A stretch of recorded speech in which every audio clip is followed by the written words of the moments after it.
మీరు స్కూల్ కి వెళ్ళి బాగా చదువుకొని వచ్చేయండి నాన్న. డాడీ నేను బడికి పాను డాడీ. బర్రెలు పట్టించాయి డాడీ, మేపుకుంటా ఉంటాడు ఇంటికాడ. ఏంద్రా గమ్మని లేదే? అమ్మ నాన్న కష్టపడి మనల్ని బడికి పంపిస్తా ఉంటే చదువుకునేదానికి డాడీ ఇన్ని మీతో కూడా పనికి తీసుకోపోండి డాడీ. రాజా అర్థం లేకుండా ఏమిట్రా మాటలు? ఎవరు వస్తావు పనికి? ఆ తెల్లని సాయంత్రం వరకు నిలబడే పని చేయాలా? అంత దూరం బల్లి వెళ్ళే డాడీ, నేను బడికే పోతానా.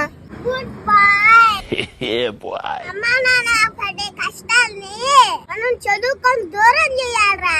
అమ్మా నాన్నని సంతోషంగా చూసుకోవాలంటే బాగా చదువుకోవడమే ఉత్తమ మార్గంరా.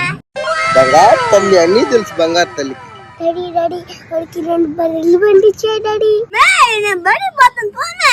అడిగి పోతాడంటలేరా డాడీ వాడు బర్రెలు మేపితే చూడాలని డాడీ. దొంగ